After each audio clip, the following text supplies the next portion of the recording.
Now, as I was saying earlier, I always prefer to speak from the heart. I opened a speech that I really sat down and put mind to paper in communicating effectively without being too long-winded in the events that have transpired in the last few months, particularly in the last 24 hours. Now, I'm going to go to this speech, right? But I'd still want to talk with you just for a little bit after. But I'd want you to hear exactly it is what I want to say tonight to you, the people, the good people who have joined me tonight. So, here we go. People of Accompong, Maroons of Cockpit Country, brothers, sisters, and friends around the world. I see some enemies. In fact, I think we'd be fooling ourselves if we did not get the message from this weekend's attempt at a constitutional coup and didn't realize that there were some enemies amongst us. Tonight, I wish to categorically denounce the actions of a handful of Maroons, both locally and internationally, who have aligned themselves with foreign elements for reasons leading to greed and power to negotiate and control mining monies that would only filter to the hands if they were to accomplish their deceptive plans. The acts carried out by the names I will begin to call out have all engaged in a massive scheme to assassinate the character of my administration and myself, which has manifestly created a defamation case. They have been aided and abetted by officials belonging externally to other entities, as well as mainstream media proxies and propaganda accounts, which aim to remove me as the democratically elected leader of the Accompong Maroons of Trelawney Town. The names are as follows: Vivian Cornish, Veronica Reed, Alrina Wright, Mavis Williams, Etta Rowe, Oral Chambers, Herbert Wright, Basil Dunn, Roy Blake, William Anderson, Merdy Rowe, former Colonel Merdy Rowe, who was also a candidate in the previous election, and head of the council, which was created outside of the current constitution. Ferron Williams, former colonel, who was also ousted in the last election, is the head of the Security Council, which crafted the document, which was also circulated. Audie Rowe, Hedley Hutchinson, Daniel Barrett, one other notorious member, Paul Williams, Joshua Robertson, Herbert Foster, Aubrey Williams, Ina Lawrence, Frank Lennon, Sidney Rowe, and Linval Barrett, Maisie Gardner, Delroy Stedman, Sheldon Wallace, Joshua Robertson, Fabian Rowe, who I believe is a serving member in the Jamaica military, and O'Neill Anderson, Jason Martin, Peter Simpson, Andrew Rowe, and Garth Chambers. All have engaged in an unconstitutional act. Now, we're still awaiting confirmation from these members because some have already reached out to me directly, and that I will disclose at a later date. There is absolutely no provision in the lawfully ratified Constitution of Accompong that allows Council of Elder, a so-called Grand Council, and a so-called Security Council to engage in secret meetings and secret voting behind closed doors and out to oust a lawfully sitting chief. Furthermore, the so-called meeting that took place yesterday at the primary school did not actually take place. We were at the primary school up to late yesterday evening completing work on renovating the playing field. So I can guarantee and assert personally that this is a false claim and false act that is being spewed across the media in a libelous manner. No impeachment meeting, investigation, or trial was ever called to order or executed by the full Maroon Council as required by the Maroon constitutional law. Under my administration, Accompong Town has had the most town hall meetings of any of the chiefs in previous administration. To date, we've had 18 town hall meetings in 18 months. Yes, I've been in office 18 months. At no point in time have these people who I've just mentioned once attended a town hall meeting or openly aired any grievance. Furthermore, many of the named persons just now do not reside in Accompong.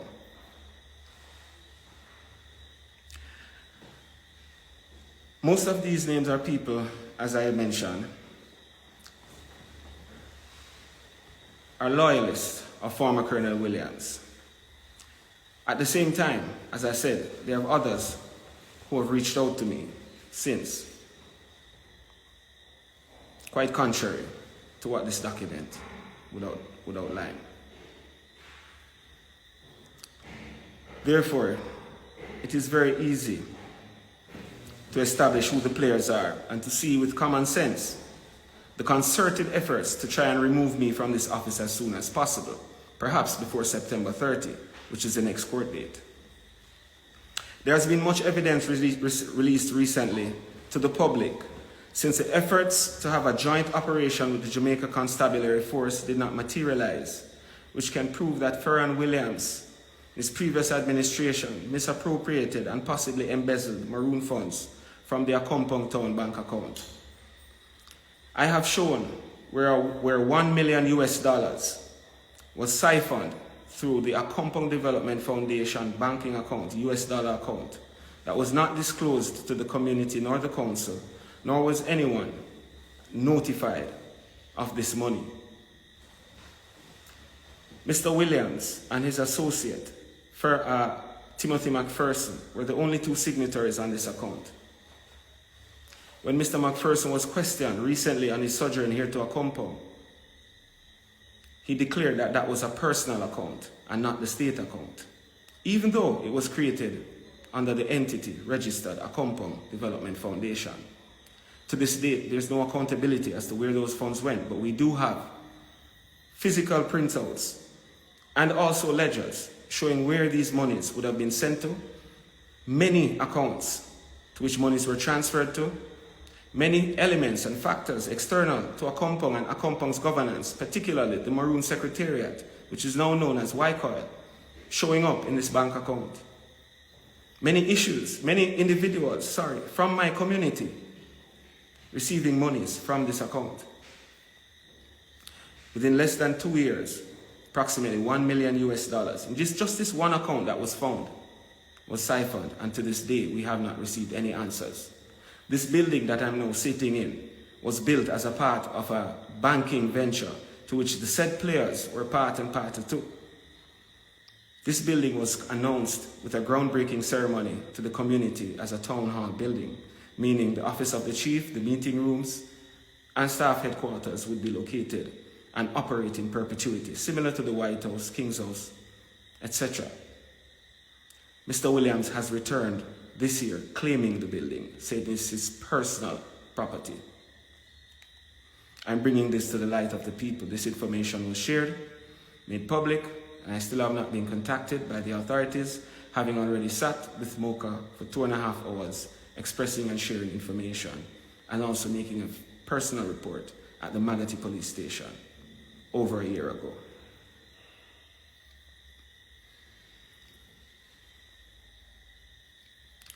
So to witness the gall that Mr. Farron Williams, who was just 18 months voted out of office in a democratic election where the people made their voices heard, after 11 years of stress, duress, and coercion under his leadership, got to extremes to assemble a team of people to carry an unlawful attempt to overthrow a chief, that this man will go at any extreme to become the chief again. The question each person with a good sound mind and reason must ask: why not honor the law as the people's will, as is the people's will? Even more telling that Mr. Williams was just recently granted an order of distinction only months after I would have made those reports by the government of Jamaica. I must ask the government of Jamaica if this is the type of people you award with such prestigious honor, who goes around trying to overthrow democracy. I will seek a reply to this question formally at another date. The funny thing about this matter is that many people believe that I am against the Jamaican government and that I have a vendetta against Prime Minister Andrew Holness. Nothing could further be from the truth. In fact, I shook Andrew Holness's hand when he came here in 2019 and made all those promises to us as Maroons. He said to me, "We will fix it, we will fix it." And until today, Prime Minister, we are still waiting for it to be fixed. The fact is, the Andrew Holness-led government of Jamaica recognized me as an elected chief of my people at the formal visit to Gordon House last year, where I was invited by the President of the Senate, Honorable Tom Tavares Finson. There I also sat with the Speaker of the House, Minister Dalrymple, honored to have had dialogue with both individuals. There have been issues indeed, but nothing that we as grown people cannot handle. Nothing I have said has not been law, within the law, has not been factual, and I have information and enough support to back it. As history has shown us, the enemy is not always the outsider or a foreigner. It is most time with your own people, who will put you down in the mud and betray your trust and sell their birthright, all because of lack of knowledge. The clear issue that confronts me and my people is that the other Maroon chiefs in Jamaica have turned their backs on Accompong because of various promises and dealings that occurred prior to my arrival. As a professional forensic auditor, when I first took office, I did a full-scale review of Accompong's books. Nothing was handed over to me. I only got keys to a bus, 2 expired contracts, and 1 bank book from former Colonel Williams. No other documents and engagements with external parties, contracts, pending engagements were passed on. It didn't take me long to realize that a major financial scam was being run through Accompong, in which the same Maroon Secretariat which I mentioned, Waikal, was a party. I chose silence and chose to give my fellow chiefs a pass. As much as it hurt me, I didn't want to see them go down. I chose instead simply not to join the Secretariat. Since I refused their invitation to join their organization, they turned against me and have sought to tear me down in every point. We had a meeting just before they went and met with the Prime Minister Sunday. And in that meeting, we committed to each other that we'd start afresh in a new page, a new direction, and commit to putting each other to the test in coming up with a dialogue, with a paper that we put forward in dialogue with the Prime Minister together as a unit. And within 4 days, they broke that trust. Within 4 days, they called me to tell me that they've decided to go to the meeting. I requested an urgent meeting, which happened that night. It is on recording. They sent it to me. We have it all recorded. None of them could give a valid reason as to why there was a change in heart and change in voice and change in the oath that we took to each other. I then asked the question, for what shall we gain, brothers?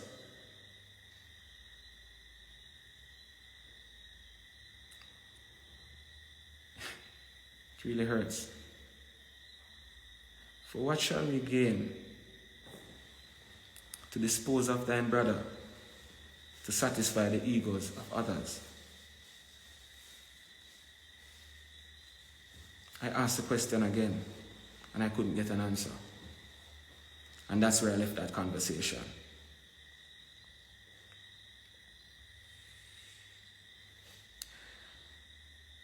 I inherited a mess.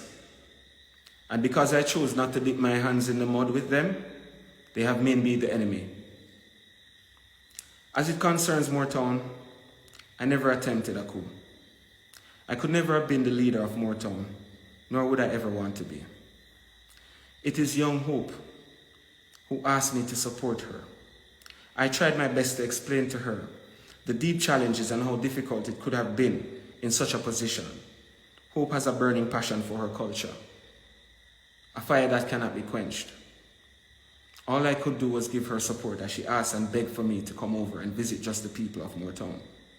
I did call Colonel Sterling on my arrival in Moortown. He told me he was away and in the bush and could not see me at that time. But he would convene with me if he was down within time. He didn't. I went and visited 2 districts with Hope and returned to Accompong. The following week, carrying out their own process as they would have exercised it in past, an article was published that I was stopped heading to Moortown, which was false. I was in Accompong, reading that Gleaner article saying I was stopped by police heading into Moortown. False.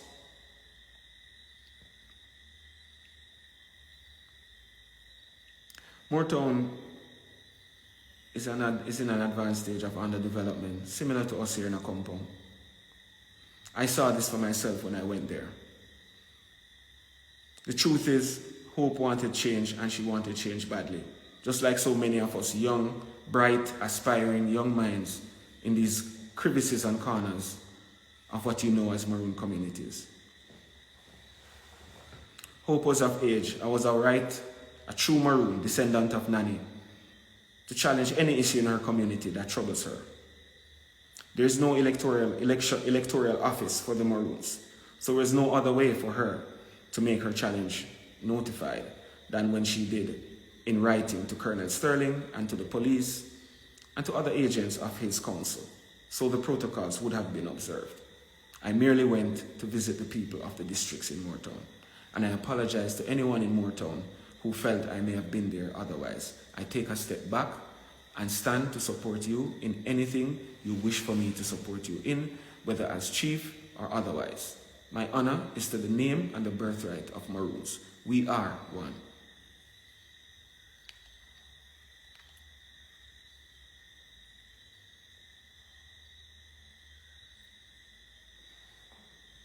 So I say this in conclusion. The only way we're going to solve it, we got to unite. We got to work together in unity and harmony. And birthright and nationality are the keys. How are we going to overcome the tendency to be at each other's throats and always exist in our neighborhoods? And the reason this tendency exists, the strategy of the wicked at heart has always been to divide and conquer. To keep us divided in order to conquer us. He tells you, I'm for separation and you for integration, and keep us fighting with each other. No, I'm not for separation, and you're not for integration. What you and I are is for freedom. Only some Jamaicans think that Maroon integration will get you freedom, while I may think that Maroon birthright will get me freedom. We both got the same objective. We just got different ways of getting at it.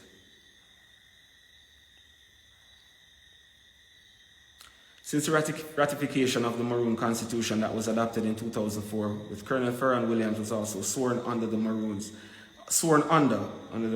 have strived towards honoring the laws as much as we have honored the 1738 Peace Treaty. The problem here, as I have repeated, is greed and power.